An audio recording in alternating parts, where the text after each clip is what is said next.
हरे कृष्णा। इससे पहले आपने सुना था भागवत कथा के छठे स्कंद का पहला अध्याय, जिसमें आपने अजामिल के बारे में सुना था।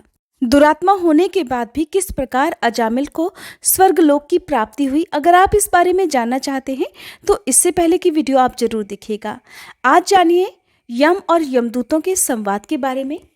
राजा परीक्षित ने पूछा, हे भगवान, देवादिदेव धर्मराज के वश में सारे जीव हैं और भगवान के पार्षदों ने उन्हीं की आज्ञा भंग कर दी और उनके दूतों को अपमानित कर दिया।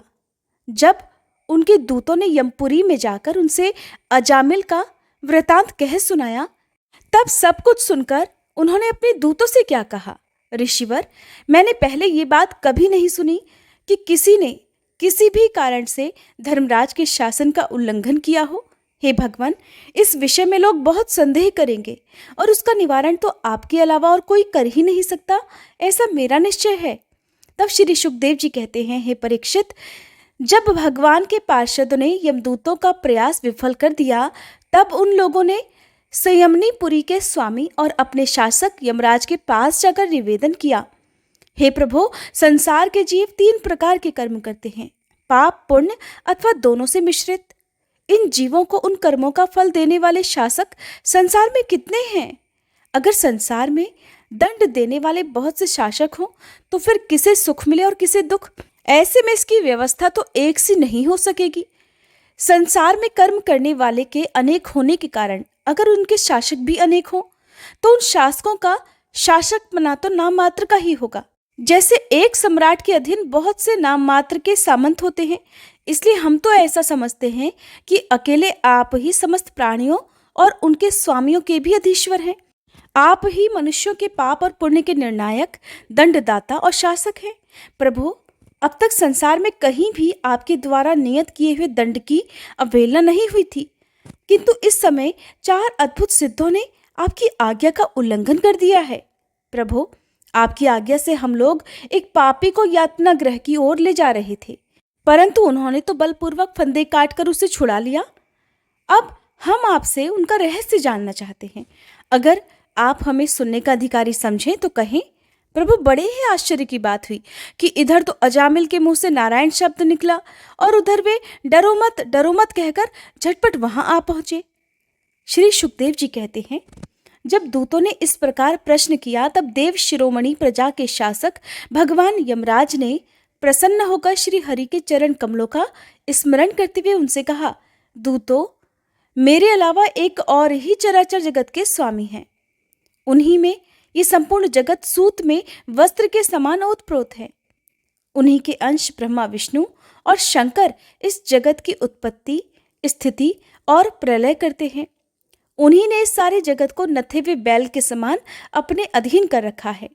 मेरे प्यारे दूतों, जैसे किसान अपने बैलों को पहले छोटी छोटी रस्सियों में बांधकर फिर उन रस्सियों को एक बड़ी आड़ी रस्सी में बांध देते हैं, ठीक वैसे ही जगदीश्वर भगवान ने भी ब्राह्मण आदि वर्ण और ब्रह्मचर्य आदि आश्रम रूप छोटी छोटी नाम की रस्सियों में बांधकर फिर सभी नामों को वेदवाणी रूपी बड़ी रस्सी में बांध रखा है।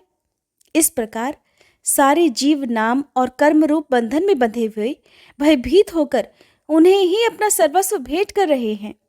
दूतों, मैं इंद्र, निरति, वरुण, चंद्रमा, अग्नि, शंकर, वायु, सूर्य, ब्रह्मा, 12 आदित्य, विश्व देवता, 8 वसु, साध्य, 49 मरुत, सिद्ध, 11 रुद्र, रजोगुण और तमोगुण से रहित भृगु आदि प्रजापति और बड़े बड़े देवता सब के सब सत्व प्रधान होने पर भी उनकी माया के अधीन हैं और भगवान कब, क्या, किस रूप में क्या करना चाहते हो इस बात को नहीं जानते। तब दूसरों की तो बात ही क्या है। दूतों, जिस प्रकार घट, पट आदि रूपवान पदार्थ अपने प्रकाशक नेत्र को नहीं देख सकते, ठीक वैसे ही अंतःकरण में अपने साक्षी रूप से स्थित परमात्मा को कोई भी प्राणी इंद्रिय, मन, प्राण, हृदय या वाणी आदि किसी भी साधन के द्वारा नहीं जान सकता। प्रिय दूतों, भगवान के नामोच्चारण की महिमा तो देखो। अजामिल जैसा पापी भी एक बार नामोच्चारण करने मात्र से मृत्यु पाश से मुक्ति पा गया। भगवान के गुण, लीला और नामों का भली भांति कीर्तन मनुष्यों के पापों का सर्वथा विनाश कर दे, ये कोई उसका बहुत बड़ा फल नहीं है, क्योंकि अत्यंत पापी अजामिल ने मरने के समय अपने चंचल चित्त से अपने पुत्र का नाम नारायण उच्चारण किया। इस नामाभ्यास मात्र से ही उसके सारे पाप तो क्षीण हो ही गए, मुक्ति की भी प्राप्ति हो गई। बड़े बड़े विद्वानों की बुद्धि कभी भगवान की माया से मोहित हो ही जाती है। वे कर्मों के मीठे मीठे फलों का वर्णन करने वाली अथर्वाद रूपिणी वेदवाणी में ही मोहित हो जाते हैं और यज्ञ याग आदि बड़े बड़े कर्मों में ही लीन रहते हैं, लेकिन इस सुगम अति सुगम भगवान नाम की महिमा को नहीं जानते। फिर ये कितने खेद की बात है परीक्षित। इसलिए तुम ऐसा समझ लो कि बड़े से बड़े पापों का सर्वोत्तम, अंतिम और पाप वासनाओं को भी निर्मूल कर डालने वाला प्रायश्चित यही है कि भगवान के गुणों, लीलाओं और नामों का ही केवल कीर्तन किया जाए। इसी से संसार का कल्याण हो सकता है। जो लोग बार बार भगवान के उदार और कृपापूर्ण चरित्रों का श्रवण कीर्तन करते हैं, उनके हृदय में प्रेममयी भक्ति का उदय हो जाता है। परीक्षित, जब यमदूतों ने अपने स्वामी धर्मराज के मुख से इस प्रकार भगवान की महिमा सुनी और उसका स्मरण किया, तब उनके आश्चर्य की कोई सीमा नहीं रही। तभी से वे धर्मराज की बात पर विश्वास करके अपने नाश की आशंका से भगवान के आश्रित भक्तों के पास नहीं जाते, और तो और वे उनकी ओर आंख उठाकर देखने से भी डरते हैं। प्रिय परीक्षित, ये इतिहास परम गोपनीय, अत्यंत रहस्यमय है। मलय पर्वत पर विराजमान भगवान अगस्त जी ने श्री हरि की पूजा करते समय मुझे ये सुनाया था। राजा परीक्षित ने पूछा, भगवान, आपने संक्षेप से इस बात का वर्णन किया है कि स्वयंभू मनवंतर में देवता, असुर, मनुष्य, सर्प और पशु पक्षी आदि की सृष्टि कैसे हुई। अब मैं उसी का विस्तार जानना चाहता हूँ। प्रकृति आदि कारणों के भी परम कारण भगवान अपनी जिस शक्ति से जिस प्रकार उसके बाद की सृष्टि करते हैं, उसे जानने की भी मेरी इच्छा है। तब श्री सूत जी कहते हैं, हे शौनक आदि ऋषियों, परम योगी व्यास नंदन श्री सुखदेव जी ने राजर्षि परीक्षित का यह सुंदर प्रश्न सुनकर उनका अभिनंदन किया और इस प्रकार कहा। राजा प्राचीन बरही के 10 लड़के, जिनका नाम प्रचेता था, जब समुद्र से बाहर निकले, तब उन्होंने देखा कि हमारे पिता के निवृत्ति परायण हो जाने से सारी पृथ्वी पेड़ों से घिर गई है। उन्हें वृक्षों पर बड़ा क्रोध आया। उनके तपोबल ने तो मानो क्रोध की आग में आहुति ही डाल दी। बस उन्होंने वृक्षों को जला डालने के लिए अपने मुख से वायु और अग्नि की सृष्टि की। परीक्षित, जब प्रचेताओं की छोड़ी हुई अग्नि और वायु उन वृक्षों को जलाने लगी, तब वृक्षों के राजाधिराज चंद्रमा ने उनका क्रोध शांत करते हुए इस प्रकार कहा, महाभाग्यवान प्रचेताओं, ये वृक्ष तो बड़े दीन हैं। आप लोग इनसे द्रोह मत कीजिए, क्योंकि आप तो प्रजा की अभिवृद्धि करना चाहते हैं और सभी जानते हैं कि आप प्रजापति हैं। हे महात्मा प्रचेताओं, प्रजापतियों के अधिपति अविनाशी भगवान श्री हरि ने संपूर्ण वनस्पतियों और औषधियों को प्रजा के हितार्थ, उनके खान पान के लिए बनाया है। संसार में पंखों से उड़ने वाले चर प्राणियों के भोजन, फल, पुष्प आदि अचर पदार्थ हैं। पैर से चलने वालों के घास, तृण आदि बिना पैर वाले पदार्थ भोजन हैं। हाथ वालों के वृक्ष, लता आदि बिना हाथ वाले और 2 पैर वाले मनुष्यों के लिए धान, गेहूं आदि अन्न भोजन है। 4 पैर वाले ऊंट, बैल आदि खेती प्रभुति के द्वारा अन्न की उत्पत्ति में सहायक है। निष्पाप प्रचेताओं, आपके पिता और देवादिदेव भगवान ने आप लोगों को यह आदेश दिया है कि आप प्रजा की सृष्टि करो। ऐसी स्थिति में आप वृक्षों को जला डालें, ये कैसे उचित हो सकता है। इसलिए आप लोग अपना क्रोध शांत करें और अपने पिता, पितामह, प्रपितामह आदि के द्वारा सेवित सत्पुरुषों के मार्ग का अनुसरण करें। जैसा माँ बाप बालकों की, पलके नेत्रों की, पति पत्नी की, गृहस्थ भिक्षुकों की और ज्ञानी अज्ञानियों की रक्षा करते हैं और उनका हित चाहते हैं, वैसे ही प्रजा की रक्षा और हित का उत्तरदायी राजा होता है। प्रचेताओं, समस्त प्राणियों के हृदय में सर्वशक्तिमान भगवान आत्मा के रूप में विराजमान है। इसलिए आप लोग सभी को भगवान का निवास स्थान समझिए। अगर आप ऐसा करेंगे तो भगवान को प्रसन्न कर लेंगे। जो पुरुष हृदय के उबलते हुए भयंकर क्रोध को आत्मविचार के द्वारा शरीर में ही शांत कर लेता है, बाहर नहीं निकलने देता, वह काल क्रम से तीनों गुणों पर विजय प्राप्त कर लेता है। हे प्रचेताओं, इन दीनहीन वृक्षों को और मत जलाओ। जो कुछ बच रहे हैं उनकी रक्षा कीजिए, इससे आपका भी कल्याण होगा। इस श्रेष्ठ कन्या का पालन इन वृक्षों ने ही किया है, इसे आप लोग पत्नी के रूप में स्वीकार कर लीजिए। हे परीक्षित, वनस्पतियों के राजा चंद्रमा ने प्रचेताओं को इस प्रकार समझा बुझाकर उन्हें प्रमलोचा अप्सरा की सुंदर कन्या दे दी और वहां से चले गए। प्रचेताओं ने धर्मानुसार उसका पाणी ग्रहण किया। उन्हीं प्रचेताओं के द्वारा उस कन्या के गर्भ से प्राचेतस दक्ष की उत्पत्ति हुई। फिर दक्ष की प्रजा सृष्टि से तीनों लोक भर गए। उनका अपनी पुत्रियों पर बड़ा प्रेम था। इन्होंने जिस प्रकार अपने संकल्प और अपने वीर्य से विविध प्राणियों की सृष्टि की, वह मैं सुनाता हूं, तुम भी सावधान होकर सुनो। हे परीक्षित, पहले प्रजापति दक्ष ने जल, थल और आकाश में रहने वाले देवता, असुर और मनुष्य आदि प्रजा की सृष्टि अपने संकल्प से ही की। जब उन्होंने देखा कि वह सृष्टि आगे नहीं बढ़ रही है, तब उन्होंने विंध्याचल के निकटवर्ती पर्वतों पर जाकर बड़ी कठिन तपस्या की।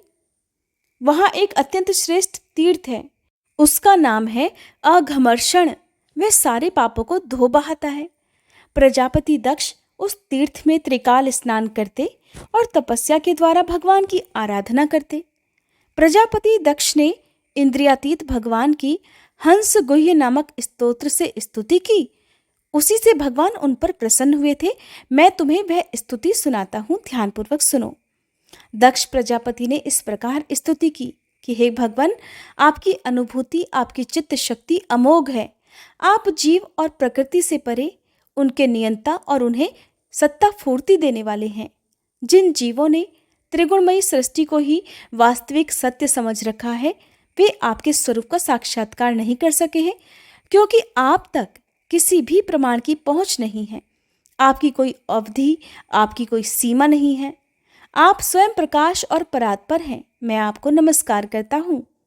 यूं तो जीव और ईश्वर एक दूसरे के सखा हैं और इसी शरीर में इकट्ठे ही निवास करते हैं, परंतु जीव सर्वशक्तिमान आपके सख्य भाव को नहीं जानता।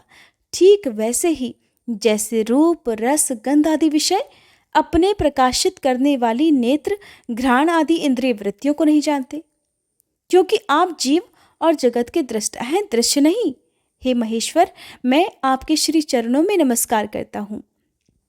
देह, प्राण, इंद्रिय, अंतःकरण की वृत्तियां, पंच महाभूत और उनकी तन्मात्राएं, ये सब जड़ होने के कारण अपने को और अपने से अतिरिक्त को भी नहीं जानते, परंतु जीव इन सबको और इनके कारण सत्व, रज और तम, इन तीन गुणों को भी जानता है, परंतु वह भी दृश्य अथवा ज्ञेय रूप से आपको नहीं जान सकता, क्योंकि आप ही सबके ज्ञाता और अनंत हैं।